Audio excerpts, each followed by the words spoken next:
This is a Defocus Media production. Audio Jungle.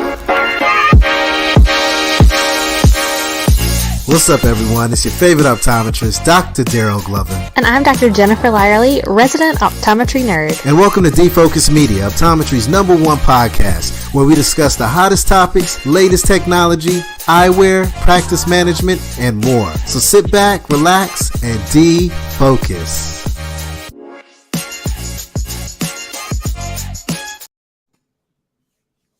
What's up, everyone? It's your favorite optometrist, Dr. Daryl Glover.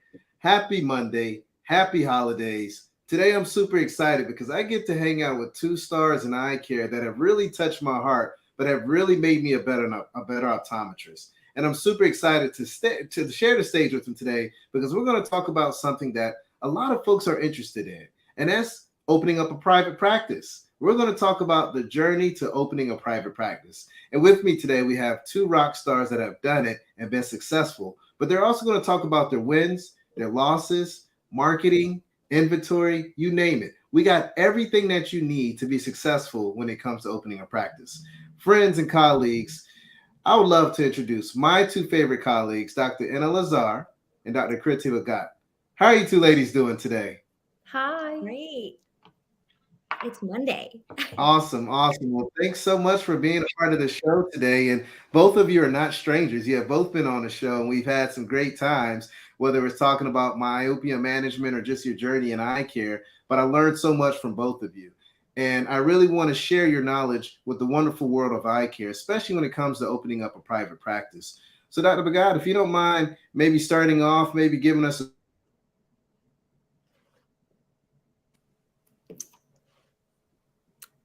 Can you repeat that end part? I think that just got clicked off, but I think you're asking me to just give a little introduction. Yeah, no worries. Yeah. If you don't mind, maybe just sharing your background and how you got into eye care before we get started. Absolutely. So I really did what a lot of students are doing nowadays. I actually got into eye care because I shadowed a doctor on campus in my undergrad college at UMass Amherst. So I shadowed a few different type of doctors, and I found I absolutely loved red eyes and contact lenses. Go figure where I end up, right? But that's basically how I really was attracted to optometry. I went to PCO. I did a residency in cornea and contact lenses. And then my journey through career in optometry so far has been as a faculty member in the cornea contact lens department at PCO. I did that for a few years, and then I moved to Rhode Island, which was a lot closer to home for me, which is Massachusetts. And then I worked at a few different offices, and just 9 weeks ago, I opened the doors to my practice here. Congratulations. Thank you. It's a big step, but it's definitely worth it. I tell everyone, if you want to do it, it's definitely worth doing. I agree with you completely. Is Daryl with us? Absolutely. Yeah, I'm here. It looks like the internet's acting up a little bit. So, we're going to continue this, continue going, continue flowing. And I'd love for you ladies to maybe just talk about your why. We're talking about the journey into opening a private practice, right? Yes, we know why we got into eye care and all that jazz. But let's kind of get into your why. Before we do that, Dr. Lazar, I apologize. The internet went out a little bit there. If you don't mind maybe sharing your background and history in eye care, if you don't mind, if you didn't already do that. No, absolutely. I also went to PCO, and I really enjoyed the school. I loved every minute of it. I mean, there were certain hardships, of course, just like any school, but it's a great school, and we learned a lot. And what I would share is what I got into optometry. I just didn't want to do surgery, but I wanted to be in patient care. So I didn't really have, I shadowed somebody and then I really loved it. I wanted to be in patient care, but I did not want to do the surgery. So I went into optometry, which I love every day. When I graduated in 2015, I just loved working, and I loved patient care, and I got a chance to really experience a variety of different practices. I was in private practice, I was in group practice, I was in Lazar Center. I actually worked weeks nonstop, and I filled in everywhere I could so I could learn as much as I could from those variety of practices. And then when I learned everything, meaning I realized there's something that I really want to do, but none of the practices were able to kind of fulfill that need. I decided to open my own practice, and the two needs were myopia management and dry eye, ocular surface disease, and specialty contacts. And since then, I was, in my private practice, and I recently just opened a second location, and we've been working nonstop since. Awesome. Well, that's great. And congratulations again. And, something that I really wanted to get started with before we jump too deep into this is really just talk about how small this world is, right? Before we got on this call, you two were kind of geeking out, and I was like, hello, ladies, we got to get started. But maybe if you don't share how you two actually, if you don't mind sharing how you two actually crossed paths prior to even getting out in the real world and practicing optometry. I think it's a great story, and I'd love for you to share it, because we got to realize as eye care professionals, this is a small profession. It's a small world. We're all connected to each other in some kind of way. So maybe if you don't mind sharing how you two came across each other's path. Wait. Go ahead. I will tell you, we were at PCO at the same time. So I graduated class of 2014, and she graduated 2015. And I will tell you, the last time I think we actually spoke, she was just telling me how she had been practicing in all these different, areas, different practices, and learning so much, not only from a business perspective, but just as a clinician, how to practice in different offices. And she had just decided she was going to open her practice. And this is a cold start practice that she started, very, very fresh out of school. Like, I don't even know what to say. Like, you did so much so young. And I feel like it took me all these years to really learn optometry. And then I'm learning the business side. You learned it all. And look at you opening your next practice, like second location. Like, a huge congratulations to you on that. Thank you so much. You're so sweet. But let me tell you the story. When I was in optometry school, I remember so well, so vividly, when I was your student. I was shadowing you. I was in my second year, and you were third year, and you were so good with contact lenses. And there was me, my mouth was open. Like, how does she know everything about all these lenses? And she's so incredible, and she's so intelligent. I wish I could be like you one day. And there, the world is so small. There's us, talking about opening our practices. So I'm really proud of you. Congratulations. I definitely think you did the right thing by doing your own practice. And that's okay if you don't want to do a practice. If you want to be an associate, that's okay as well. But I always advise people, if you think you want to do it on your own and you have the will and you have the energy, it is absolutely worth it. But it's also okay if you don't want to do it. There's nothing wrong with that. Sometimes I wish I was just an associate. Well, and I think that's a great point. I think it's all about finding your why and your purpose, right? I think once you're able to hone in on that, you can kind of figure out the path in that direction that you want to go. So let's kind of dig into that a little bit more. I know we kind of touched on little pieces of it, but why private practice? Why not just be an associate? Why not just join a big practice and just, go in and clock in and leave? Let's talk about the why in regards to your journey to opening a private practice. Dr. Bhagat, I'm curious to see, because I know you trained in contact lenses, so you're definitely the person to go to if you need contact lenses and specialties. Share, please. So I worked as a professor for about 4 years. Absolutely love that. And I'm so glad I did that, because I have to thank PCO. I have the wonderful opportunity to still have these small opportunities where I get to go back as an adjunct faculty member. And so it really leaves that door open, because I absolutely loved teaching. My biggest reason for leaving was moving and coming back closer to home. I have a lot of family in Massachusetts, and things line up because I found a really nice private practice location in Rhode Island that did a lot of specialty lenses. But this is how I found my why. I feel like, and this might be a little dark, but I feel like if you work at enough practices, you realize how you don't want to practice. And I think that pushes you into this position where you want to open your own practice. And the biggest thing I can say is autonomy. I wanted the autonomy to be able to treat my patients the way I want to. I have a certain time I take with my keratoconus patients. I have a certain amount of hand holding I do, certain amount of tests I want to run on them. And I found this, that in certain offices, they do dictate a little bit of how you should move, how many patients are scheduled, what tests they want you to do, what they don't think is important. I do a lot of scleral lenses, and I like to do my insertion removal training. Okay. It can be brutal sometimes. So I really sympathize with a lot of techs, but I will say I like to do it because I've been doing it. I put them in anyway, so I could give you pointers. And I feel like that autonomy comes when I opened here. And I think patients see that too. So that was my real why of why I wanted. And it kind of goes similar to yours, where you couldn't practice the way you want to in other practices. And that pushed me to this. No, absolutely. I remember when I was, fresh out of school, and I always enjoyed and I really understood ocular surface disease. And when I was practicing, in Connecticut, different practices, I realized there is so much dry eye. Yet there were nowhere to send these patients. The practices I was at were not willing to invest the time and the money into technology, or they had the space because they're already busy practices, and it's so hard to implement into something new, into a practice that's already running for years.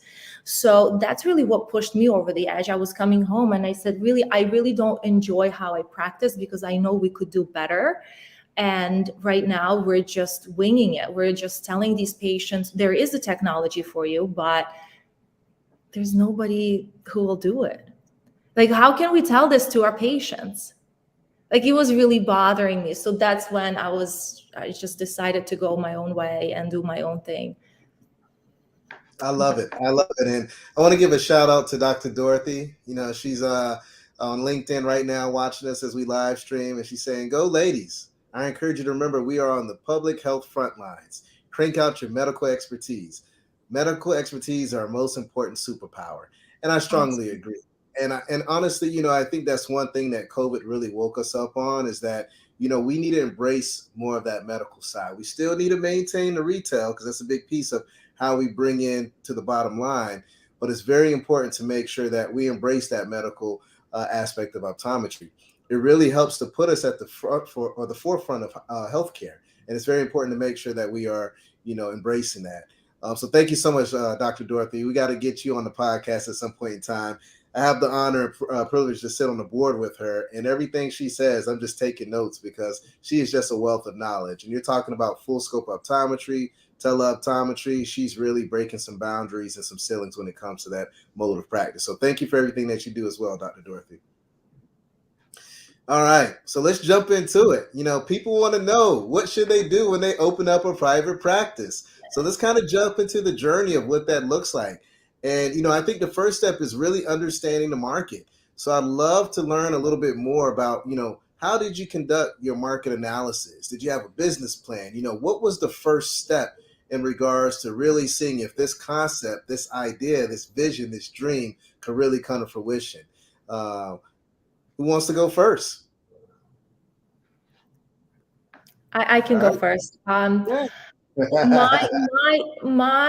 See, for me, it was just, I don't think I took it as seriously as it became, because when I found this space, it's really small. My first office that is still there, it's still running. It's a little bit under 300 square feet. So it's really small, and which I think really saved me in the early stages. And I always tell anyone who's opening cold, keep your overhead as low as you can, because I remember I had days I saw one patient a day. I saw two patients a day. I don't take vision plans, so everything was medical. And because of that, I don't have an optical. So these patients were finding me as referrals, or they were finding me on Google, or other doctors were sending them to me for problem eye exams, or comprehensive, rarely. So for me, what saved me in the beginning is really low overhead, and I think that is so important. That was my goal, to make sure everything is really affordable when I'm just starting. And my staff is one front desk. Was Now it's more one front desk and me. That's it. Gotcha. And for those that were wondering, why we were laughing and why her voice kind of peaked there, that are listening to this on audio, is because Dr. Bhagat's face, just like her expression was like, wow, 300 square feet, and you were able to make that much of an impact. And that shows you don't need 1,000,000 square feet to make an impact. You just got to make sure that you have a solid brand and you're able to educate your patient, and you put that patient first to really make a huge impact. And clearly we have seen that with Dr. Lazar. She has done a fantastic job. And now she's at that point where she's able to scale and open up another practice. But Dr. Bhagat, I'd love to hear about, what did you do? What did that, analysis look like of your community? Did you, go on a census? Did you go out in your community? How did you do the research, if you don't mind sharing that as well? Yeah. So for me, I've been practicing for 4 years in the Providence area before I decided to open up. So I had an idea of the area location-wise where I wanted to open, and I did a census analysis. I did marketing. I took a look on Google about how many optometrists there were in that area, how many ophthalmologists were in that area. Is there a demand? Is there not a demand? But I kind of had an idea. I ran into some problems, and this was probably my biggest problem I ran into, was location. Providence is an old city. There's not a lot of locations, and I was adamant about a few things, like parking. I wanted to be in Providence, the city of Providence, not maybe the city next door or anything. Sure. But I was having a lot of trouble finding locations. And so I've changed my attitude. Like, I wanted a storefront. I changed that to office space building. And I'm very happy with what I found, because just like you were saying, my overhead in the beginning was very low. And so we'll kind of get into that when you ask us that question a little bit later. But for me, marketing was doing a lot of analysis and finding out, all right, this is the area that needs doctors. Which is really great. Oh, sorry. Go ahead. Go ahead, you got it. No, you did the right thing. You should do that. In my case, because I was practicing throughout Connecticut, I had a great idea, and I realized there is nobody who's doing what I really want to do.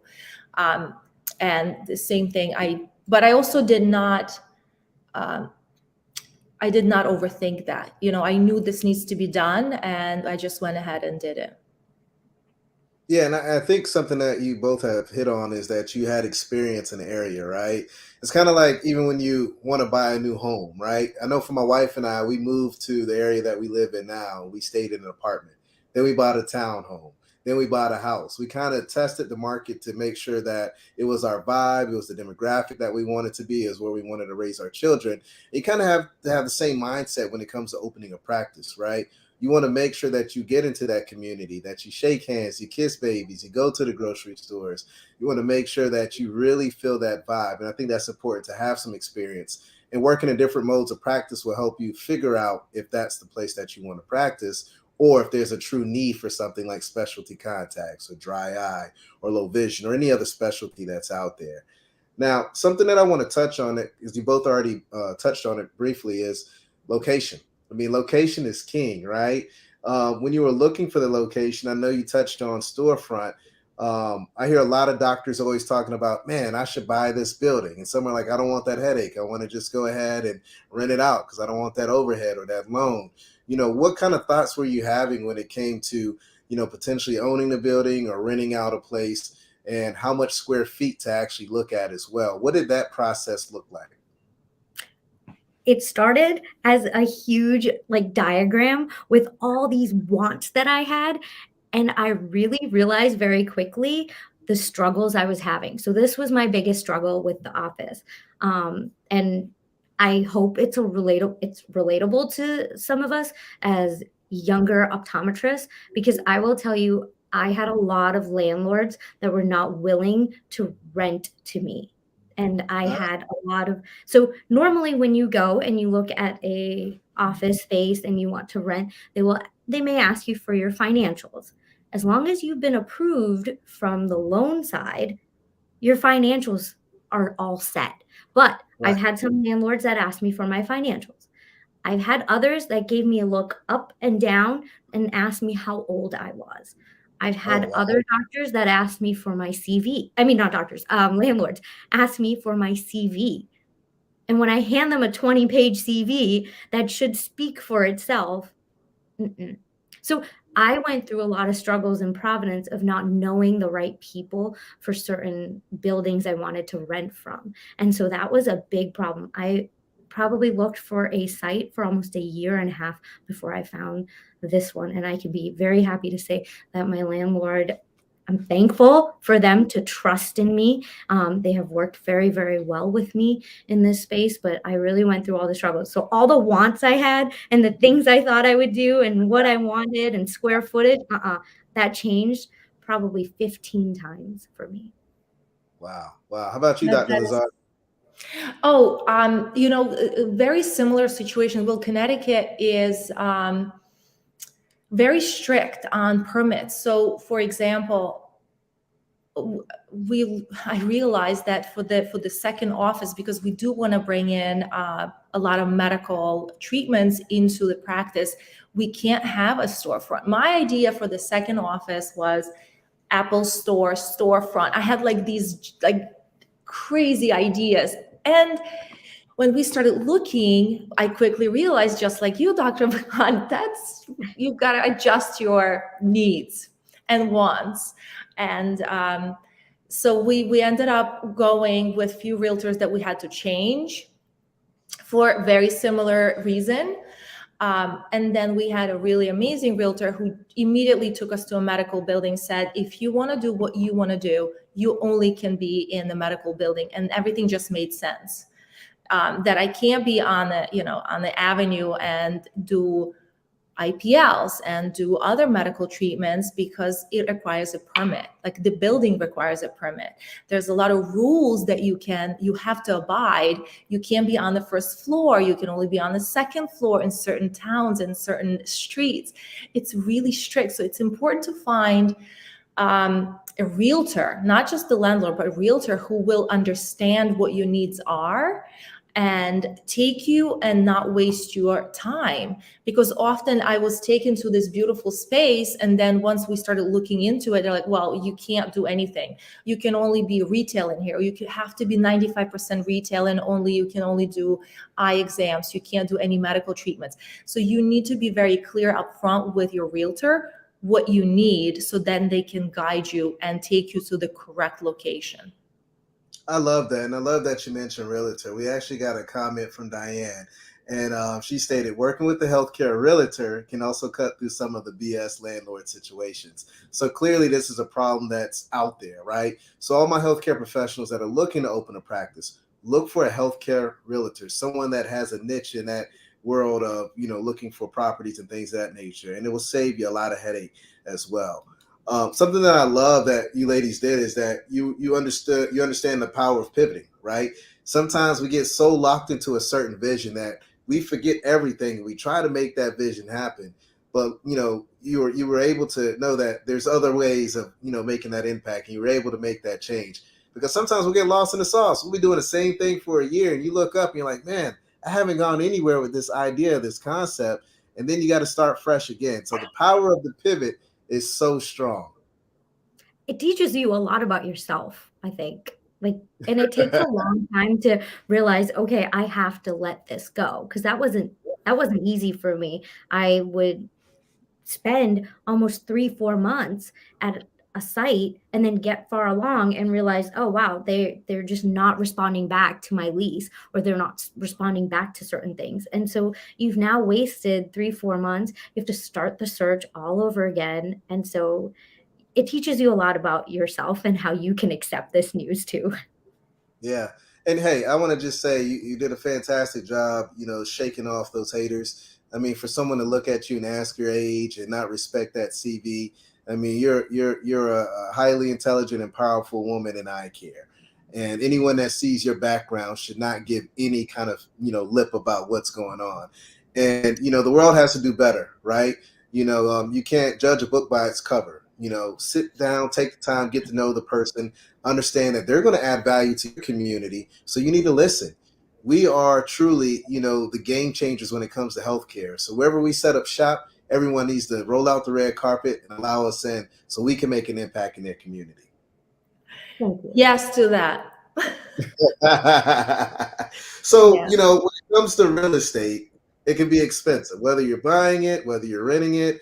A lot of folks that open a practice, they really don't want to get into the weeds of the financials, but I think financials are very important, right?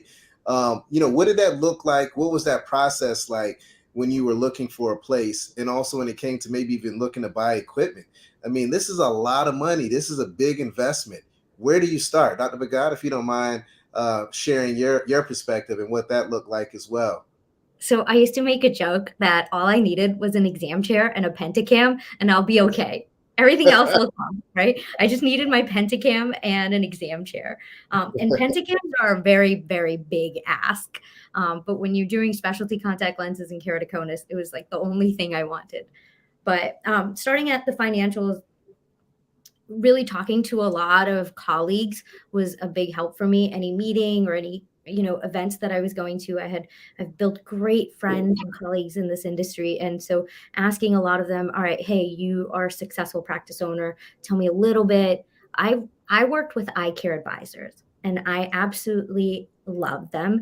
They have been a huge part of my practice. They have been a huge part of the confidence I have. So a lot of these things they were able to guide me through, for market analysis, financials, equipment, kind of helping me. All right, well, you can't have 20 pieces of equipment. This is what you can afford. Let's work around it, right?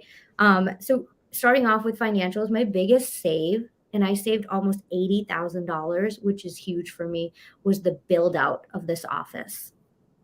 I saved a very, very big amount in the initial build out of the office because the landlords were willing to redo the space. So that was the benefit in me renting versus purchasing a space.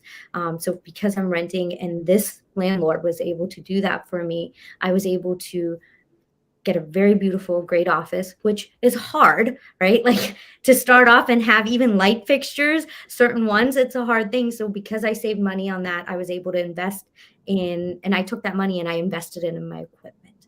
And so I have a pentacam, and it's a huge, like just a huge thing for me, because now I'm able to talk to referring doctors and let them know I have a pentacam in my office. I can not only do topographies, but I can screen for keratoconus in a true way, screen for refractive surgery, and manage specialty lenses from a very technological point of view.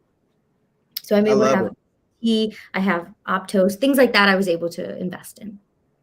So let me ask you this. I'm going to kind of circle back. You mentioned a consultant, right? It seems like that was a huge game changer for you. I know sometimes we think I'm already spending all this money on a practice. I don't want to spend this big a bag of money on a consultant. Was the consultant very expensive? And do you truly feel like you saved quite a bit by using that consultant as well? It's a big question, and I think a lot of people ask me that, and I found in the last few months that I've opened, and I've been very public about that on Instagram about opening my office, a lot of people have asked me.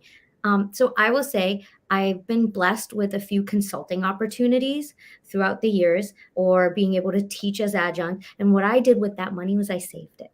I saved all that money in a different account, and I saved that for the opening of this office because I didn't know where the money would be. I didn't know if I would get a loan, or am I starting with that.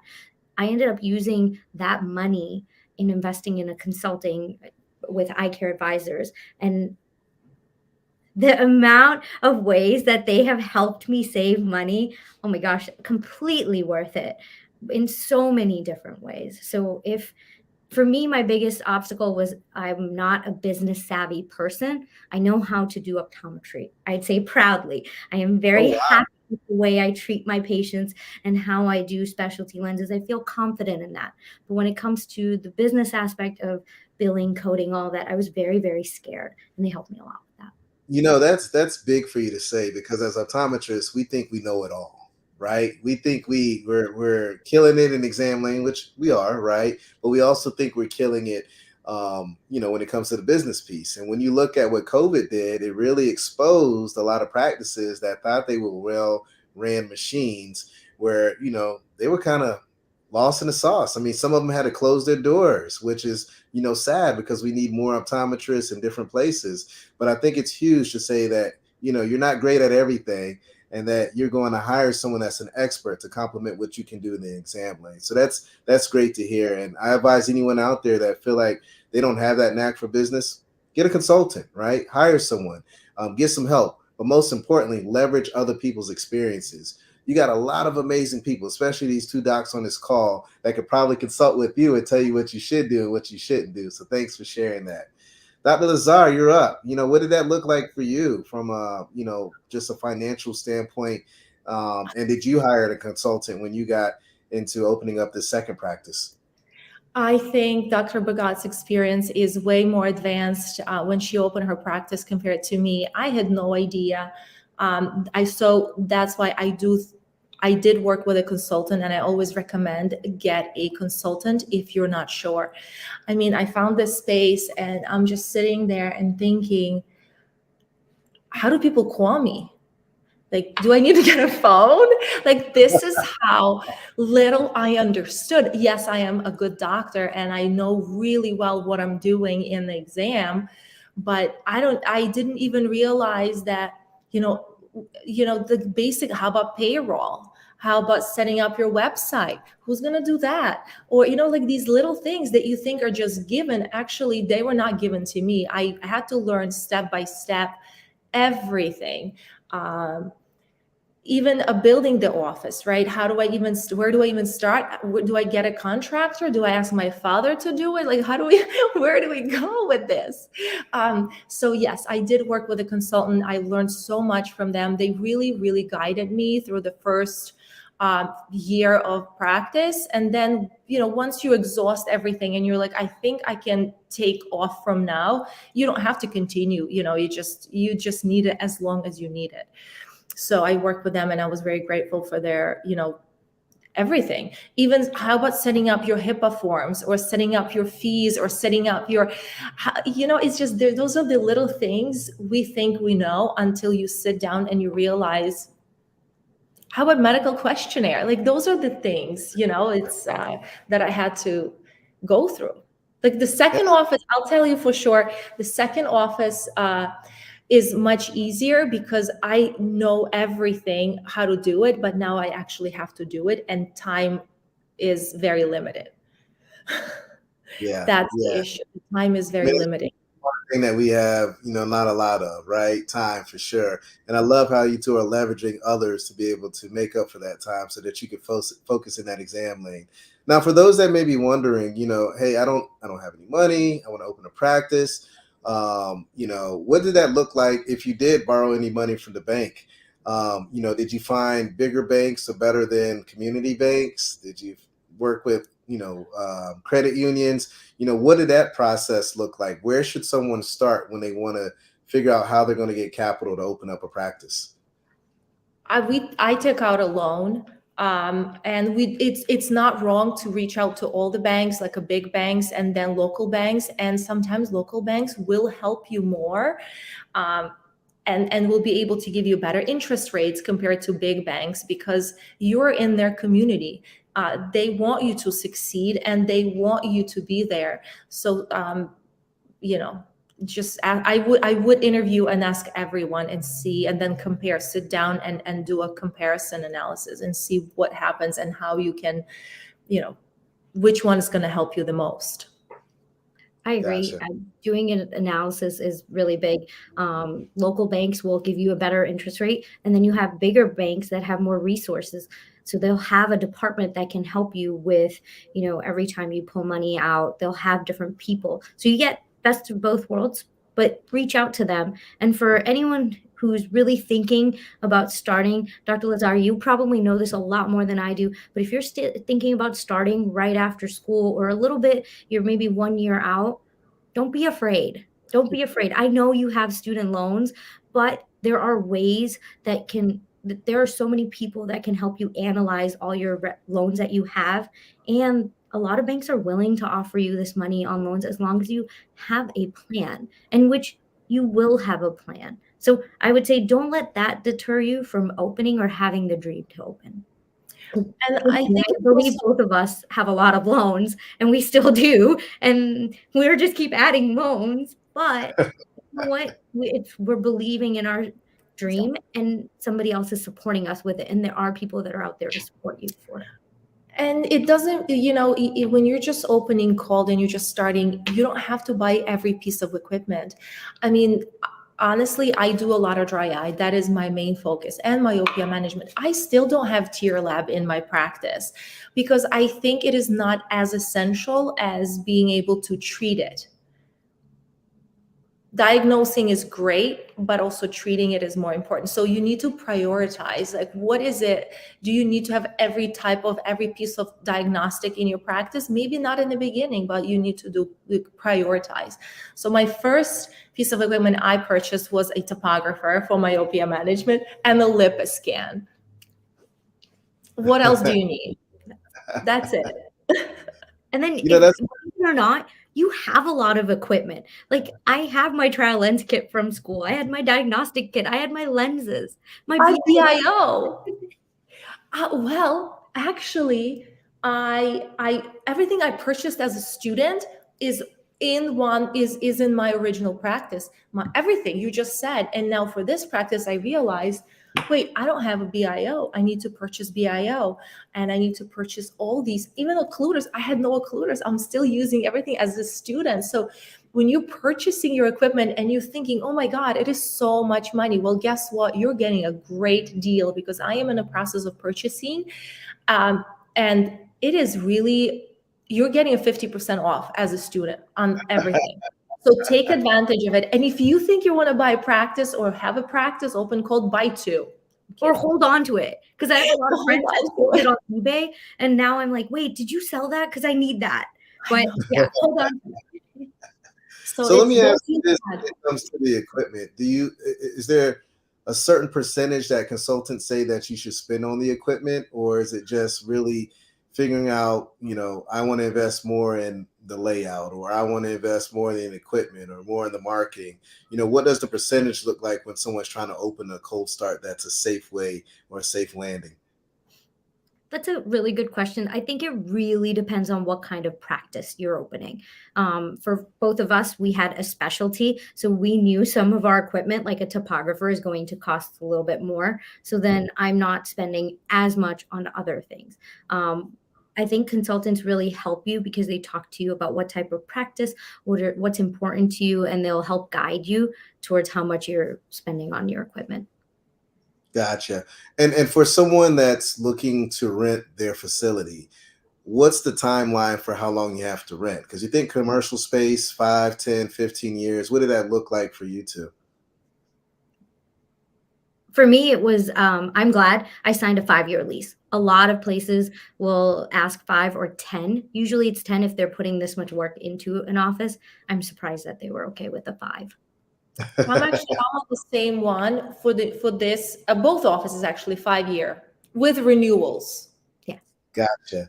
And if they offered the 10, was it a cheaper rate for 10 years versus 5, or was it pretty much the same? I don't think mine offered it, so I wouldn't even know. Okay. I think when they do offer it for 10 years, because they give you an option to renew it, they're still considering inflation. They're still considering some of your kind of price increases. But my initial rate was not lower whether I did a 5 or 10. Gotcha. Awesome. This is great information. I know everyone that's thinking about opening up their practice, they're like, man, I didn't think about that piece. I didn't know you have to do that. So I love the transparency that you two are providing for all the listeners, all the followers, all the folks that want to, take that journey into private practice. Now, I want to kind of switch gears, because we talked about, studying the market, right? We touched on, the building, we touched on the financials, but a piece that I think is very critical and that will really elevate your practice is investing in your team, right? I know sometimes when we first open a practice, we're in there by ourselves, but I'd love to kind of know more about the mindset of, how many team members are in your office? What does that look like? Are you training those team members? Are you doing a lot of the work? Let's just kind of discuss what it looks like having staff and team members.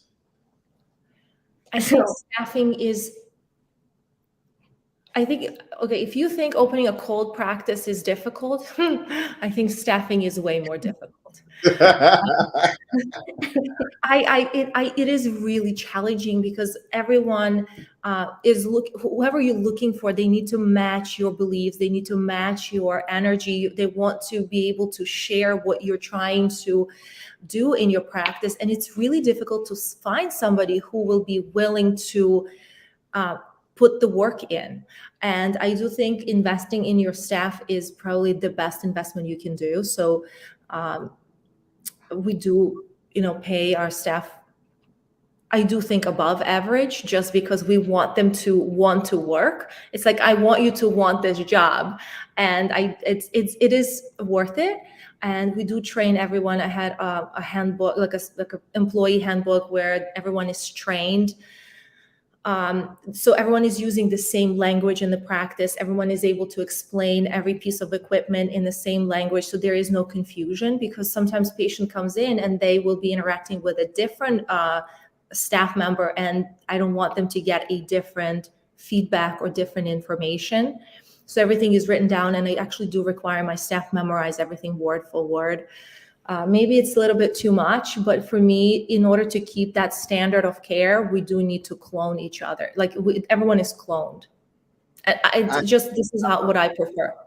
I love that. And I might have to take a book out of your page in regards to writing it down word for word. I mean, at my eye doctor, one of our core values is to connect knowledge, right? And another one is serve as one. And the reason why is because when a patient comes in, what we tell them as doctors, they should be able to get that same information at the front desk, with the eyewear consultant, with the manager, whoever. That way they feel comfortable and understand everything. And I think that's key. And, in today's current market, it's hard to find good work, right? Or team members. So when you can find someone, take it to the next level, educate them, spend that additional time. That way you can have a team member for life. And if they're a technician, or maybe even an eyewear consultant, or maybe even a front desk person, maybe they might have an interest in optometry. Maybe they'll go to optometry school and come back and get out and partner with you. So it's very important to make sure that you really take it to the next level with those team members. I'm a prime example. Before I went to school, I was an eyewear consultant and I was an optometric technician. And as a result of that, I came back to the practice that I was a part of. So I think it's very important to really partner with your team members and make sure you give them all the knowledge possible. You know what, I wanna add to what you just said. I do think it's important, and a lot of times I see the employees that come and work with me, they have such a bright future. So to add to that, my first office manager that I met at the LASIK place that I was filling in, and then I opened my practice, she found me and she became my patient. So she came and with the whole family. And then I offered her a job, say, listen, be my office manager. I mean, office manager, you are the only person in the office, so you can be an office manager. So, and then she's very talented young woman, and she wasn't sure what she wants to do with her career, because she's very into healthcare. And I really, really kind of advised her to go into optometry, and now she's in optometry school. She's a PCO second year, and I can't wait for her to come back. Like, she's just such a gem. And you do perhaps something in the long run, even though it's going to take 4 or 5 years, perhaps it is worth recommending and sending them to optometry school, so that you have that associate when they come back, and perhaps your partner, business partner down the road. So yes, so this is my first office manager is in PCO right now, second year. I'm really excited about that. I'm just excited. Awesome. I tell you what, PCO is very excited because they got 3 rock stars on this podcast, and we're sending them more students, and we need more optometrists. So We I think you absolutely do. nailed on that. We gotta pay it forward. We got to talk about how great this profession is. That way we can have more optometrists. But I love that you invest so much in your team and that you really stress the importance of say word for word, understand the word, live the word, so that the patients can feel more comfortable in the practice. Now, Dr. Bhagat, before we get into you, we got some questions popping up here. So I'd love to shoot this before we get your feedback in regards to team members. How do you determine what to pay your staff, particularly if you're trying to pay them well and hire people who are worth it? Well, first of all, I ask them, how much do you want to pay? Like, how much do you want to get paid? And usually they will give me a certain number, and I usually give them more than that because I want them to be excited to come, and I want them to feel valued. We value them so much. We will put the work into training them. We will put the work into making sure they're representing the practice well. Usually they ask whatever they ask. I'm not good at negotiating. So if they tell me this is what they think they're worth, I do go a little bit above that. And I think that's great to be able to go above, right? And something I would add to the mix is, if you know there's a lot of practices in your area or something, not too far out, or your nearest competitor, call them or have someone call them and kind of get that rate of, what they're paying. And whatever they're paying, take it a step further, right? Because what we got to realize is that it's competitive out there. I mean, I saw something with McDonald's paying almost $20 an hour, right? And, people, when they think about healthcare, they think about it being, very prestigious and very important, and which it is. So they expect a certain standard of pay. So what are we doing to elevate that pay to keep, the right team members aboard and to keep them held to our practice, just like we're trying to do with our patients? I think we really have to look at that. And I think when it comes to opening a private practice, a cold start, I think it's very important to have the right team players or the team members there to really build that practice to be something successful. Dr. Bhagat, I'd love to get your feedback. So I'm very new in this process, so I feel this right now. I have a lot to learn from you because I will tell you, I think choosing the right staff members, it's a lot. I'll be the first one to own up to this. I have a lot of trust issues. And this comes right out, especially when you're a new cold start and you've spent a whole year on every tiny little thing. I'll tell you right now, choosing this color right here, you have no idea how many different times I had to switch that color, and I was like, is it right? Is it not? Is it perfect? So when it comes to staff members, you're giving up a lot, right? To have this person come on. There's a lot of expectations. There's a lot of, you want that person to love this office as much as you love it. Yes, right on with the trust issues here. You do, because you know what? You want them to represent your practice well. And it's something that the first interaction your new patients get is with the phone call with your front desk. They don't see how amazing you are. They don't see how much you have to offer and how much love you put into practice. That's why it's so important to training them. I'm a big believer in training, and I actually have them smile on the phone. And that's why, because I have so many demands, that's why I do feel like I need to up my pay because I want them to be excited for this job. Every time they come in to work, I want them to be like, I cannot wait to go to work and make a difference and make a change and help these patients who are suffering with whatever the problem they are having. And I give so much praise to them and tell them this is it. We're here. We're all together. Like, I work for them as much as they work for me, because if they don't get something done, then I see it because they're running behind. I help them and they help me. It's a teamwork. It's never they're working for me. We're all working for the better of the patient, and we're all working for patients. The truth is, just because you own the practice, you work for your patients. Yep. Absolutely. That's it. That's it. And I And think like you that's said, I think that's a solid point, and that's something that we all have to realize. And we've kind of alluded to this earlier, but teamwork makes the dream work, right? You want to get buy-in from your team members, and if your team members buy in, then they're going to be able to push your purpose and your vision and your mission forward. So it's very important to make sure you select the right people and make it happen. Now we got a question from Diane. They're critiquing me, Dr. Glover. You really would cold call a practice and ask some staff member who answers what they get paid? So what I would do is call and say, and I've done this before, I'm new to the area, looking to move to that area, and I'm in the eye care field. I'm interested in knowing what the range of pay is, right? So yes, you can call a practice and ask that. I mean, they'll give you the range, and more than likely they're looking for someone, so they're going to contact you back.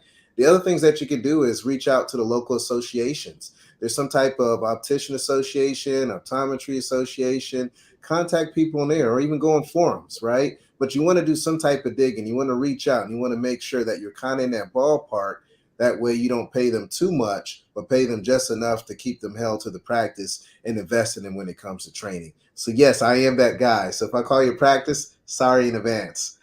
I love that. I never even thought of that. But it's a good tip. Yeah.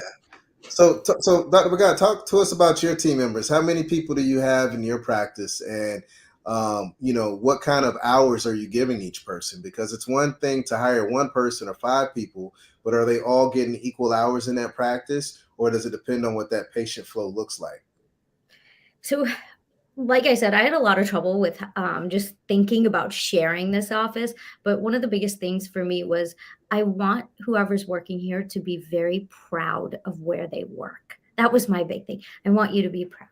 And Dr. Lazar, exactly what you did, like talk about mentorship right there, right? So because of the teaching background, my staff is going to tell you that I teach them a little too much. I get way too excited about things. I can't wait to show them why we do certain tests that we do. And so that's the type of person I wanted as a team. And for me, it actually worked out very interestingly because my first staff member here was a technician I worked with at a refractive surgery center before. I had the wonderful opportunity to work with her for a couple years.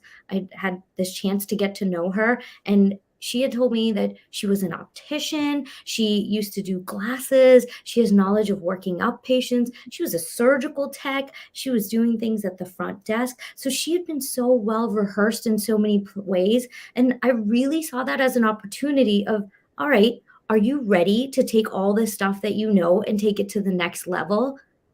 The first few weeks, I will tell you, were probably rough on her because she was using her brain so much here. But I was so happy to hire her because I felt like I had a partner in crime with me. Now, until even the week that I opened, I was answering the phone calls. I was doing everything. And the problem with me is that I want to do everything myself and learn it before I let go. So even now when she's ordering lenses, I'm like, wait, what anti-reflective coating did you use? Wait, why'd you use that one and not that? Ooh, how'd you build that? Right. So it's interesting because I'm slowly letting her do her thing. And I'm so blessed that she came to work with me week 1. It's been 9 weeks and she has just flourished. So I have one full-time staff member and she's basically, does all roles.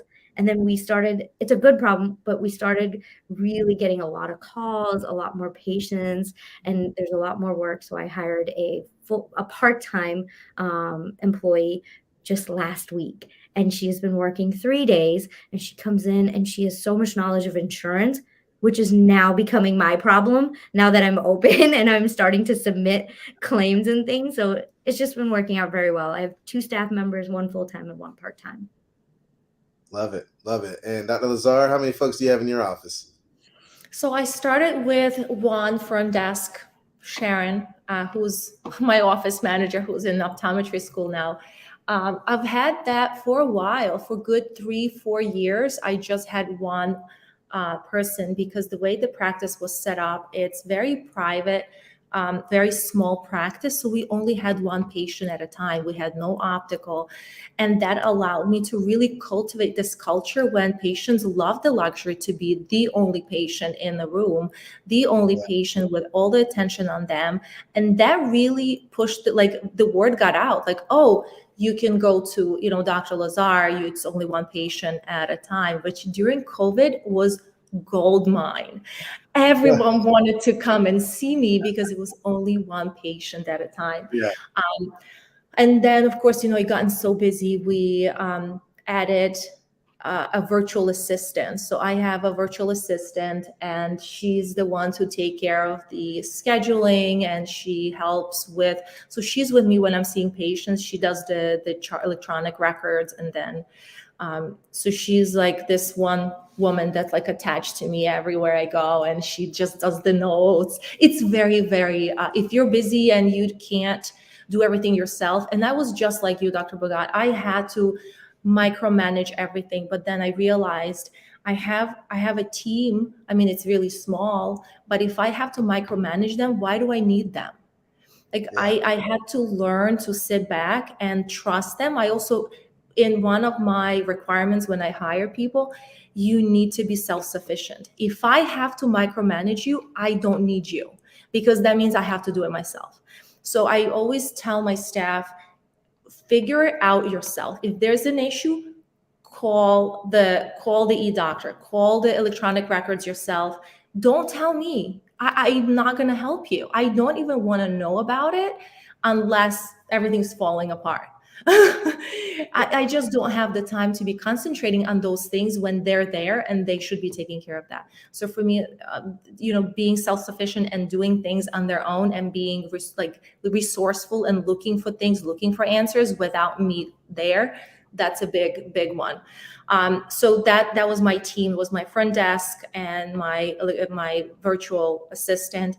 And now, because of the practice is getting bigger and much busier, we hired another full-time employee who was answering the calls from home.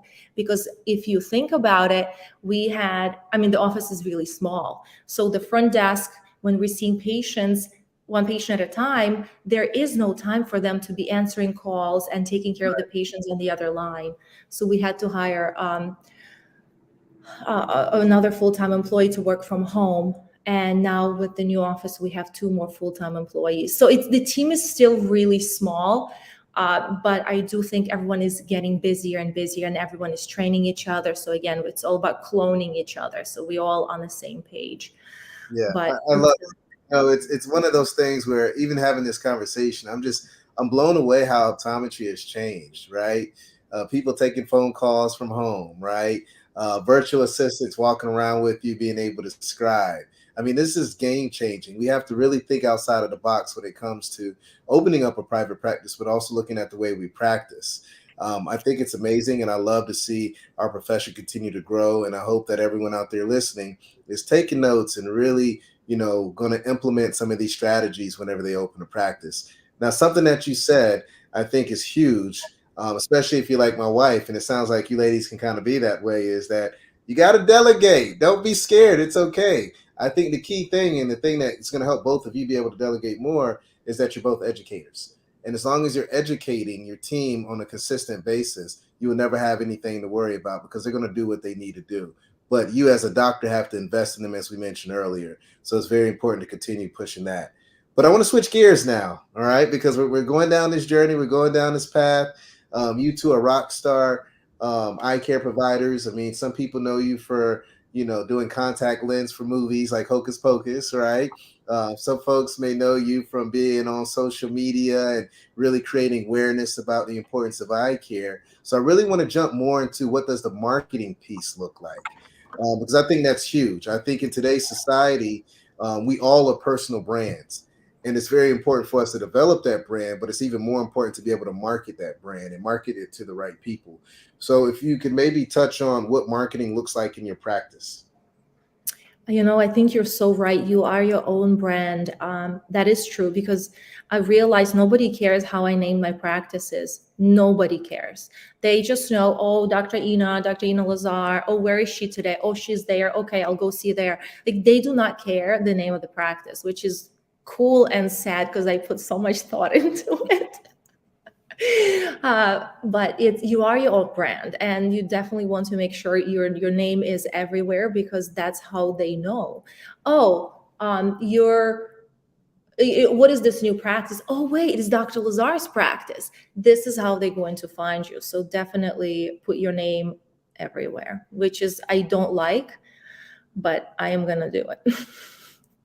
And some folks will give you some kickback, right? If you put your name everywhere, if you're trying to scale and sell your business down the road, or if you take a vacation, everyone's going to come see you and not that other doctor that comes in. So, these are kind of things that you have to look at, right?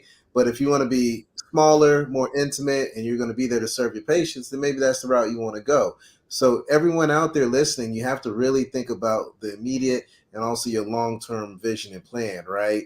But people are going to buy tickets and opportunity and book chair time with Dr. Lazar because of all the amazing things that you've done online. So. And you're right, because we have an associate now, and new patients are calling. Even new patients, they will say, well, we have an associate now, she's great, she's going to see you. And they're like, oh, no, I wait for Dr. Lazar.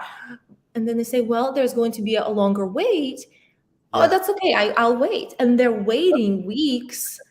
And I really don't like that. I would love for them to see the associate, because she's incredible. That's why she's here. She's in this practice for that reason. So you're absolutely right. But you know what? The reason I do it this way is because I am practicing in a really small town. It's every time I go and buy groceries, I will see one of my patients. Every time I go out, have dinner with my husband, I will see my patients. And that's why it's like, but I love it. I want that family close, small practice feel. So I do like that. But I can see how down the road, having my name on my practices might cause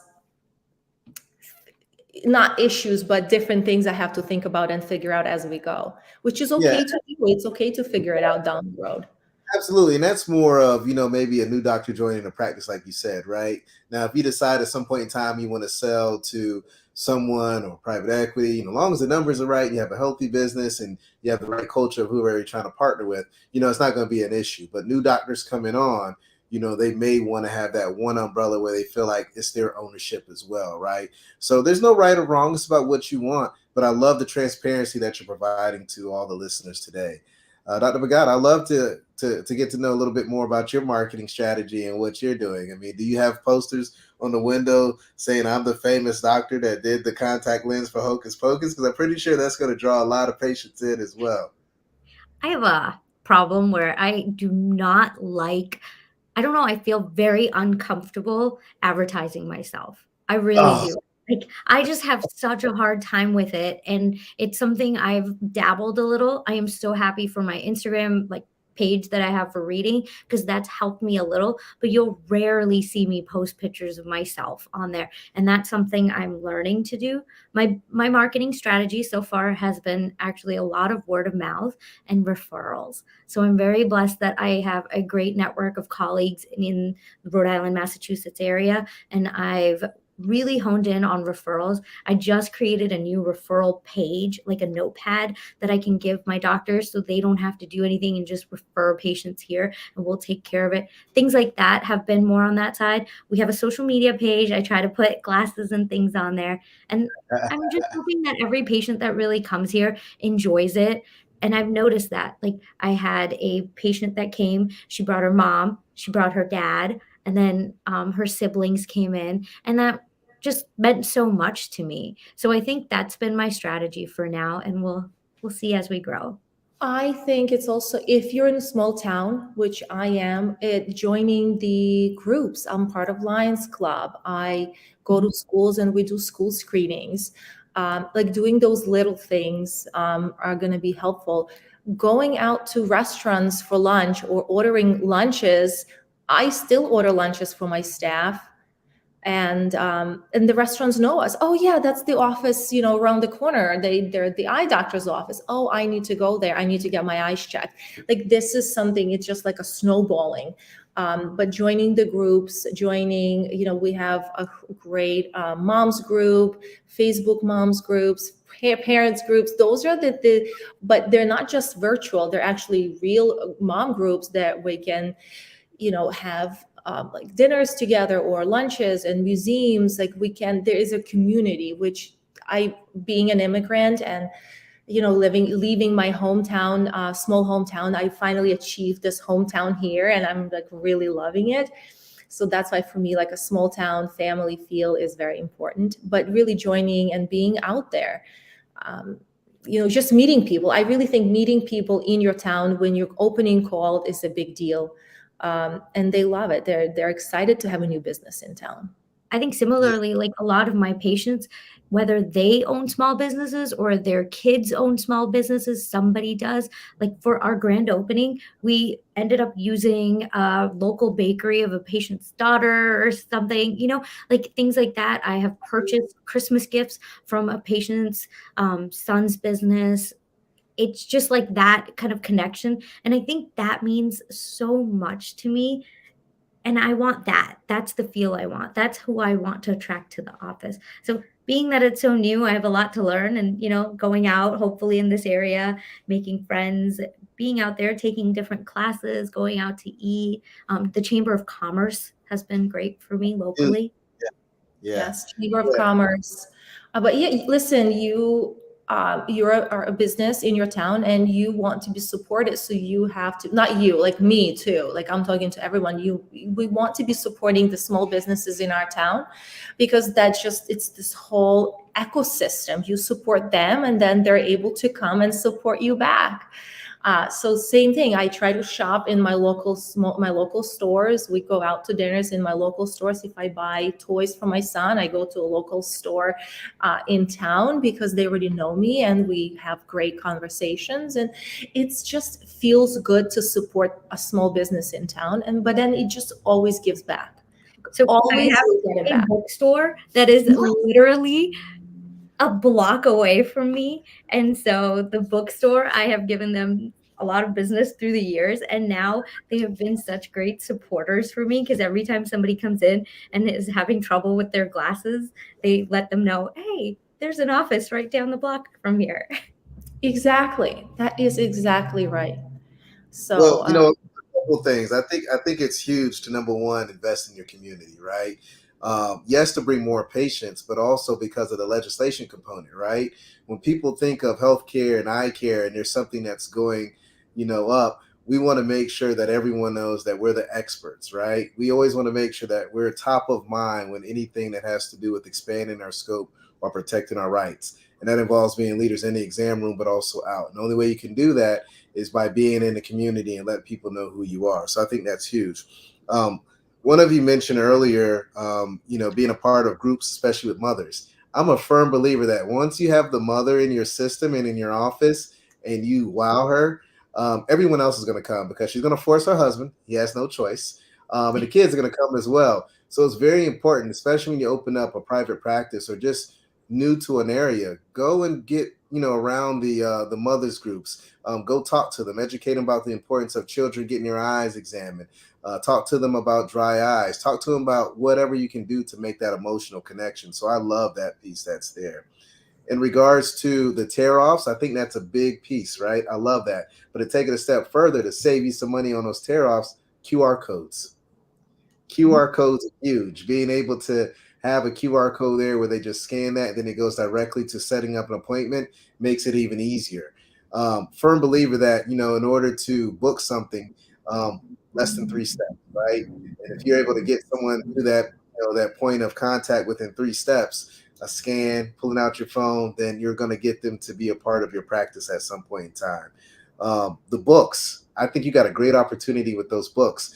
What about a bookmark? right? A bookmark with all your information on there, because people read books, they need bookmarks. So to be able to have that advertisement is just going to, be very on point and timely, because these are readers and they think about their eyes, and every time they look down, they're going to see your face or something that you have done. So a lot of opportunities in the community. Sometimes we just got to think outside of the box to make it happen.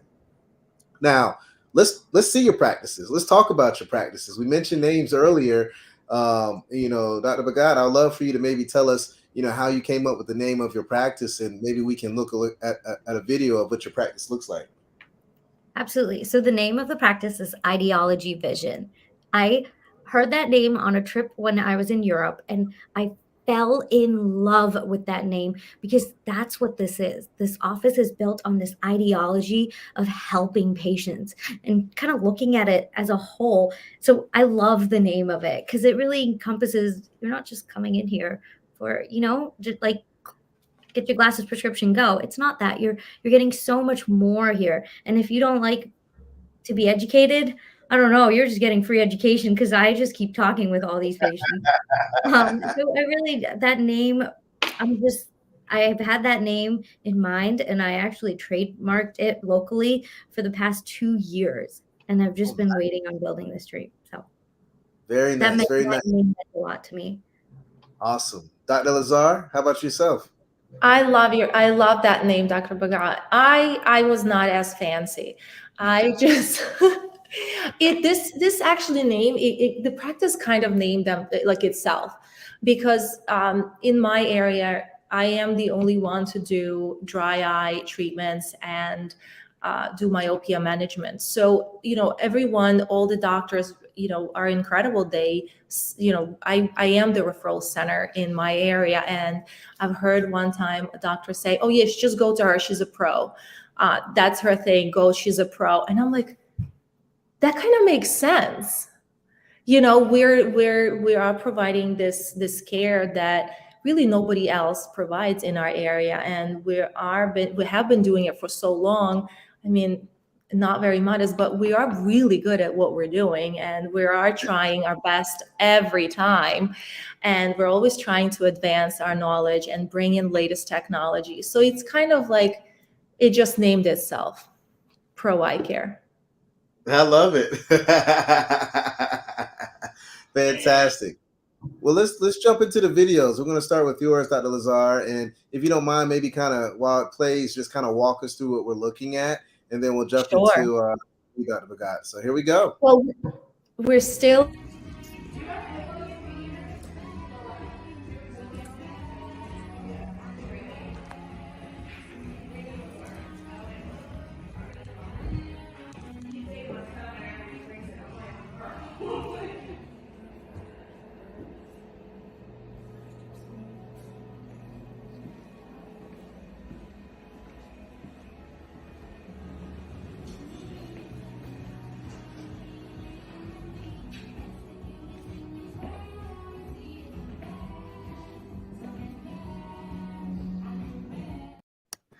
Wow. So, we weren't able to talk while the video was playing, but beautiful, beautiful, beautiful practice. Just kind of give us, some insight on, what you were thinking when you put together the amazing shelves, the colors and things like that, especially for those that are watching this YouTube video but are listening to it on audio. Kind of paint the picture for them.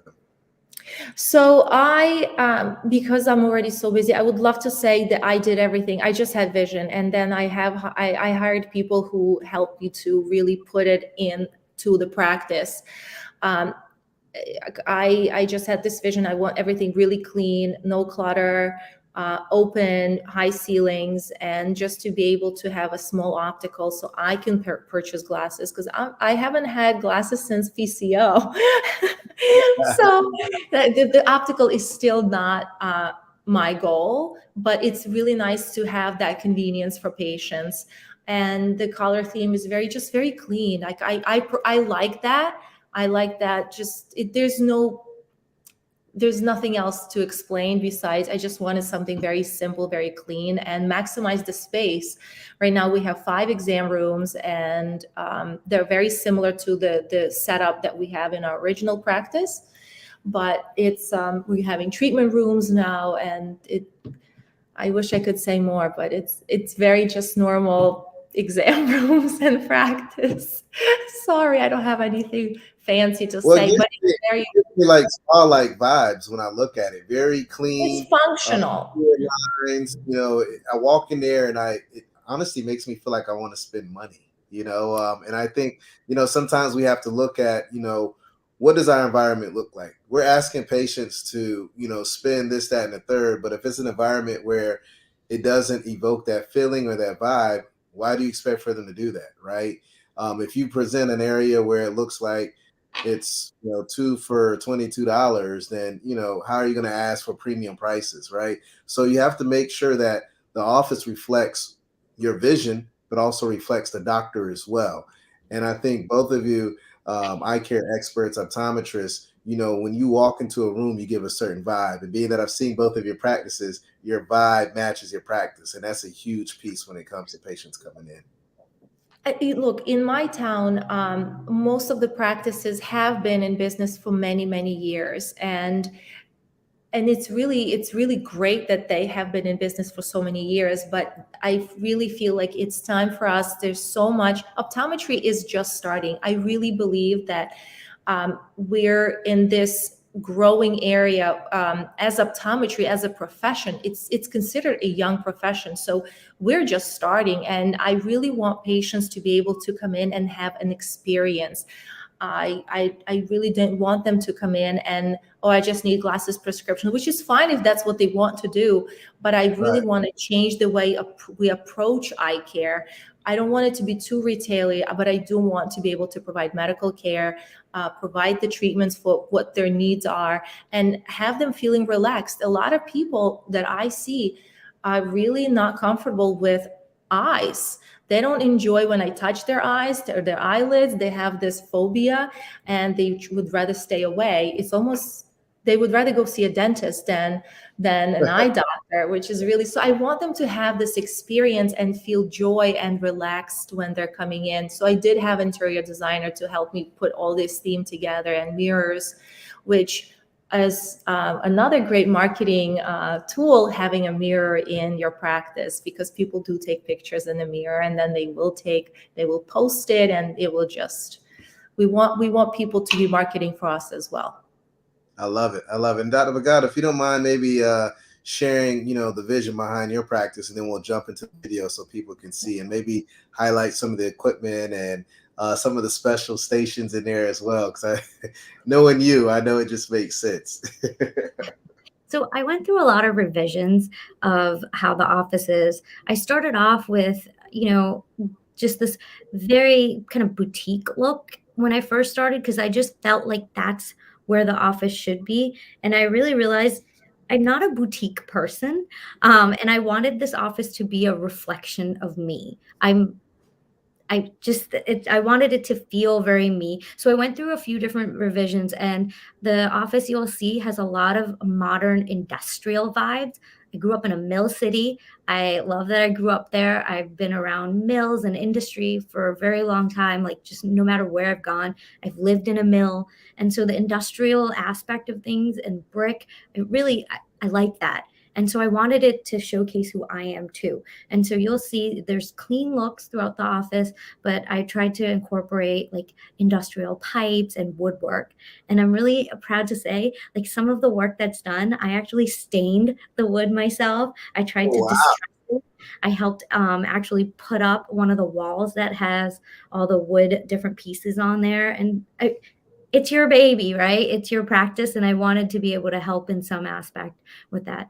I did use a designer, and really give that designer a lot of credit for how wishy-washy I was about things. But you'll see when it put together and I come in here, I'm just so happy to see it. And I'm just so happy I get to work in an office like this, because, I really realized it's amazing that so many doctors in this area have had their practices for so long. But what I find is that some doctors don't invest back into how their offices look. I'm not saying you have to spend a lot of money, but updating the offices is a big part, because I find that optometry and our patients have changed, and our patients do deserve to come into an office that is very inviting. They look Yeah. at these things, and as much as we are in a medical space and we are, some offices are a little bit more retail, some are a little bit more medical, no matter what facet or what type of office we're in, our patients should feel like, wow, this is a really nice place. I like coming here. And I remember Yeah. that growing up, going to my doctor's offices. And so that was a big part in how I designed it. Awesome. Let's take a look at it and see how cool it looks and how clean the lines are and some of the equipment. So let's take a look.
Wow, I beautiful. love it. Beautiful, beautiful, beautiful. And my favorite spot is the coffee spot. And I think it's just because of the connection earlier on in the year when we did a podcast and we talked about your three loves, optometry, um, books, and also brew, meaning coffee and beer. It just really embodies who you are as a person that you have stated. I think both of you did a fantastic job with really bringing out your personalities into practice. And I just want to say congratulations. This is what eye care needs, right? To your point earlier, we have to really, think outside of the box and create an environment where patients feel welcome, where they feel like it's somewhere that they want to go. Because when we're able to make them feel comfortable, we're able to break down that trust barrier and we're able to provide better health outcomes. But we have to make sure that our patients are heard and we have to present a place where they feel very comfortable. So I just want to say thank you so much for, sharing your practices and sharing your story. And before we close out the show today, I really would like to ask you a question. And I think this is going to be a question that's going to really help people get started and make people feel more comfortable. And the question that I have is, what was your greatest challenge, and what advice do you have for folks that may want to take this journey down the private practice lane? If you don't mind, maybe sharing that. I think that's a good way to end the segment today. So, Dr. Bhagat, if you don't mind starting off, and then we'll jump into you, Dr. Lazar, and then we'll close it out here. I think for me, it was the uncertainty. The level of uncertainty was my biggest challenge. It stopped me from opening for a few years. It stopped me from taking that jump. And I always felt reluctant to do it because I didn't know how it would go. I need answers. Like I need 100% it's going to work, guarantee. And I didn't have that. And that really stopped me. But I will say, being open for a month and a half, I'm just so happy I did it and I would do it again. Absolutely. And I'm just really excited to see that more and more people are actually starting cold start practices because that shows that there's a lot of colleagues ready to help. There's a lot of resources out there. And yes, you can take advantage of it. You don't have to know all the answers. Trust me, you don't. I still don't. But I'm very, very happy I took this step. I still don't. That makes me feel a lot better. I think for me it's finding a perfect balance because I do love what I do so much. And honestly, I could stay all day long and see patients, and it just makes me happy that I'm helping them. But then there's also, back office that needs to be taken care of. There's also a family that I have. There's also a toddler in my house who's screaming that he misses mommy. So I think finding the balance when you open the practice, you do need to understand that it's not that easy to find a perfect balance right now, because I was always, for my first office, I was always working every other day because I would see patients one day, then I would catch up the next day, I would spend the day with the family in the house. It's just, I loved that balance. Now, because of the new office, I'm in patient care every day, and I do realize that other aspects of my life are suffering. But again, I do understand this is just, in the beginning stages, you have to do it, but finding the balance is something that is important, and you should try to do it because, again, it's not easy. I'm gonna have to learn that. Thank you so much for being a part of today's show. This has been fantastic. I have the opportunity and a blessing to mentor a lot of students. And a lot of the students that I mentor are young women. And they always tell me that, hey, Dr. Glover, I want to open a private practice. And they always ask me, who's the best person to go to? So when I was thinking about this show today and what would be the last show for 2022, I told myself I want to get 2 experts in eye care that have really planted seeds, but have had a journey through opening up a private practice that has been amazing. That, really got out there, conquered all their fears, but made an impact in the industry. So I just want to thank you 2 for being mentors to those that are out there that are watching, but making an impact and representing what eye care looks like. So continue the great work, and thank you for being a part of this show. Continue to be great. And until next time, stay positive, healthy, and blessed. Happy New Year, guys, and Merry Christmas. Thank you. Happy New Year. Bye. Thank you. All right, colleagues, and it's a wrap. Thank you dearly for hanging out with the D-Focus Media team. We hope truly something resonated with you. And if it did, be sure to give us 5 stars. And make sure you follow us on all social media platforms. Facebook, Instagram, Twitter, LinkedIn, you named it. And our handle is at D-Focus Media on all platforms. And until next time, be sure to keep it 2020. And we look forward to seeing you on the next